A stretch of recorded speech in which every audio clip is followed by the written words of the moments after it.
Hello, so happy that you are here with me today. My name is Sammy, and it's December. It's at the end of the year. The end of something is certainly better than the beginning of it. I can say that again because this year has really been a tough year for me. I got a stroke in January, the second week. I lost my hand, my leg, my voice, my eye. I was walking like this. So the end of something is much better than the beginning. So this year has been a tough year in my health wise. In fact, I remember there's a night I really had a bad day. Bad day. I was chained on my bed. I was scratching people. I was spitting at people. I was protecting myself because I was scared that animals are coming to attack me. And the reason why I was behaving like an animal, scratching people, spitting at people, is because I was seeing them as animals. So, in other words, I was hallucinating. In fact, I was on medication. What are they called? I forget that hallucination medication I was given because the stroke did something to my brain that I was in that situation. So it was a bad day for me. But one night, so one of those nights, my wife came the following day. Of course, I had come down. I was very, very depressed. I was not speaking much. So she just came. She came with her phone, gave me her phone, went to WhatsApp, and I had a message from my daughter. What really struck me from that message, apart from saying hi, how are you? Of course, I was having a bad day. Is when she said, "Hi, daddy, how are you today? When are you coming home?" So the "when are you coming home" is what really stuck on my brain because earlier the doctors were saying, "Hey, Sammy, you had a stroke, you lost your left side, you cannot see, speak, and all that. And under your condition, we see it will take you years to recover.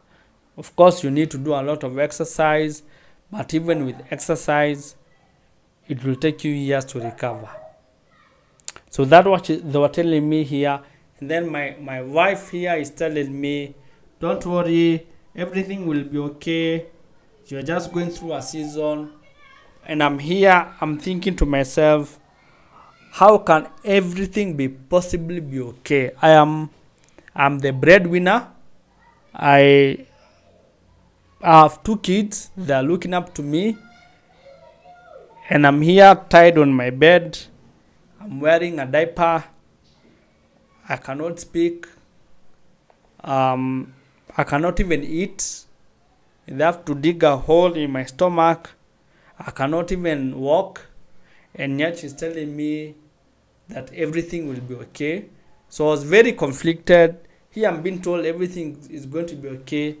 Here I'm being told by my doctors it will take you 3 years to recover, years to recover.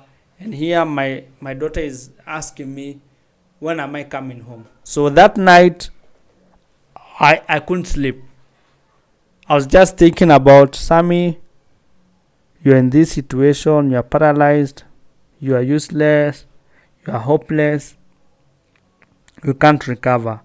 There is no way you are getting home. But what she told me really touched me because she gave me a possibility of what could have happened. Because she asked me, when are you coming home? When are you coming home? So the presupposition there is I'm coming home. But the question is when. So I looked at myself and I said, "Hey, Sammy, I know the doctors have said this. Your daughter is saying this. Your wife has said this. But there's a possibility that I can get better. I can get better. If only I do exercise, I stay positive. Of course, I pray. I'm a person of faith. I can get out of this situation. It may take years, but I can get out of this situation." And that question really tormented me because fear gripped me.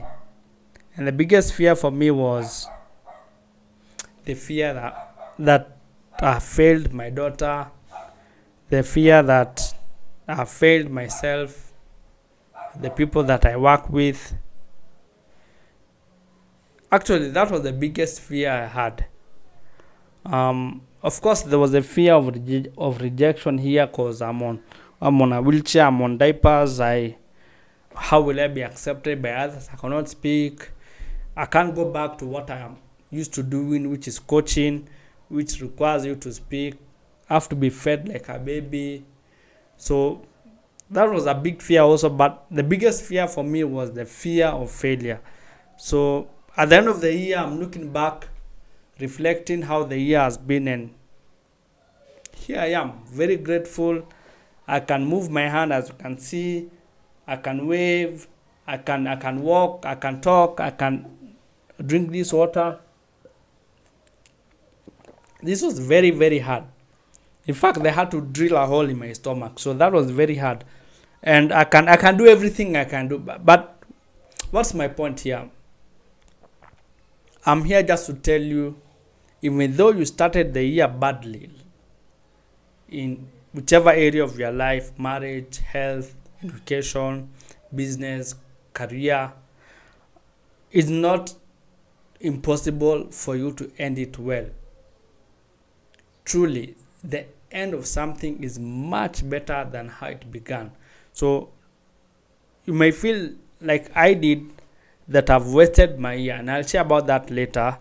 But if you do something about it today, confront your fears, acknowledge your fears, know what is holding you back, and then paint a picture of where you want to go. If you take small steps towards your vision, you will end this year strong. So don't be confined to where you are. Don't lose hope. I know it's easy to lose hope. I know that it's easy to lose hope, but acknowledge your fears, that they are real, but also paint a picture of where you want to go. And I'm telling you, if you do something about it today, your tomorrow is going to be different. Indeed, the end of something is much better than how it began. I began the year down, but here I am. I'm working. I do everything that I used to do before. I'm ending the year strong, and you too can end the year strong. That's what I believe, and that's what I'm here to share with you, that you can end this year strong. So thank you for listening. Bye-bye and take care.